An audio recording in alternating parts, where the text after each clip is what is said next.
So going into, what's been happening in the marketplace, what do you see in regards to pricing and product availability?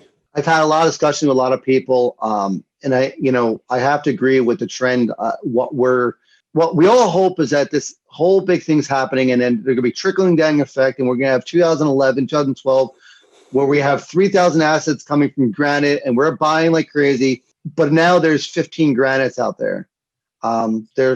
There's a lot more bigger players who are built that their entire business on doing this. Funds are ridiculous amount of number of funds now doing it, that the trickle down is not where we expect it to be.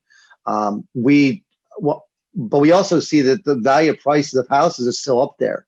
So it's not the house pricing is dropping and we have a huge inventory.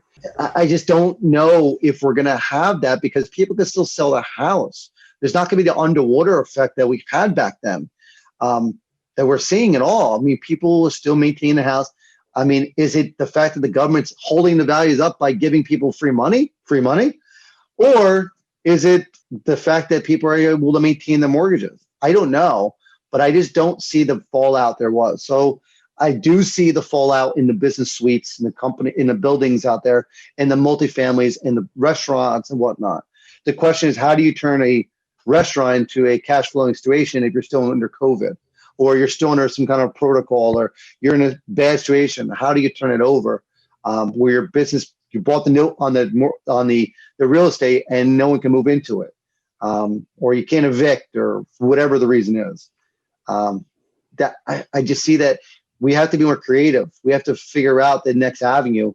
I just don't see it being what we're used to for the last 10 years. I just don't see the inventory the same. Sometimes like COVID, the unexpected shows up and no one has a clue, right?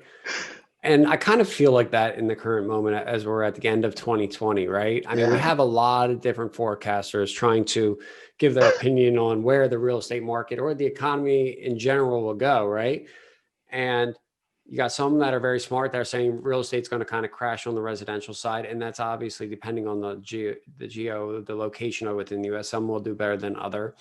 But there's a lot of people that are still unemployed and not paying their mortgage. But the craziest thing we've seen this year is the fact that the Fed stepped in and printed trillions of dollars and then put these moratoriums in all these locations to postpone any evictions and foreclosures. What I'm getting at is I don't think, and I think what will happen in the future won't show up until it's like there, and everyone will be like, well, why do we? Yeah, but we're all assuming what's going to happen, but we have no clue what it's going to look like, right? Yes. Like you said, the government's still holding up with a bunch of free money, and they're holding up foreclosures. So nothing can happen, and people are paying their mortgage because they got money. So what was going to happen? We don't know what's going to look like to predict what's going to look like. Housing prices may drop when the money stops. We don't know. I just, it's hard to say. And I think the economy will bounce back. And like we all said before, we were talking about, I think about 6-8 months ago, saying, before COVID, it was like, I think down, in Florida, like, listen, what's possibly to kill this market? What can there possibly be? This thing is rubbing like crazy, but there's always a housing bubble. There's always something go on. But what's going to be? And none of us could figure out what it would look like. And all of a sudden, left field happened. And said, oh, this is what it is.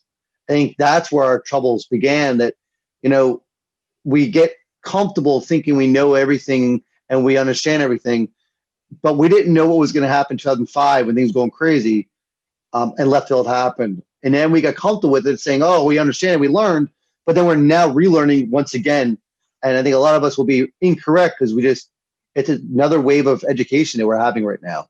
Yeah, and it seems like anything that's come to market recently, or at least that I've heard about, has had some kind of outlier bid, meaning there was like a grouping of bids and then there's just one person that's paying way over those group of bids and taking the deal down. Yep. So it's very interesting because a lot of these loans also have COVID forbearance agreements on them. And some of these jurisdictions have been extending it. There's certain CDC stuff, and, certain states, maybe like Seattle or California, could postpone things longer. Yeah. So it's interesting to see how these people are underwriting these assets, because a lot of it from a yield or, IRR perspective doesn't make sense. No. Is it people that are just not calculating things right? Or is it dumb money coming in? Or is it, hey, I want to win assets and I'll pay whatever I can pay to win assets and worry about it later. If that's the case, give me a call when you bail out and need to sell some assets, right? I like to say it's probably OPM, right? It's Yeah, large institutional funds that have other people's money that they have to put to work for a few percent and yeah, grab their management fees and keep the boat going, right? yes, absolutely. That's the smart strategy that we expect people with money to have.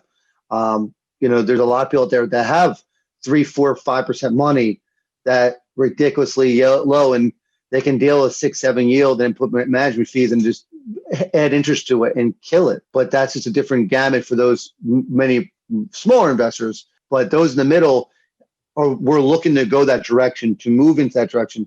We're just not there yet.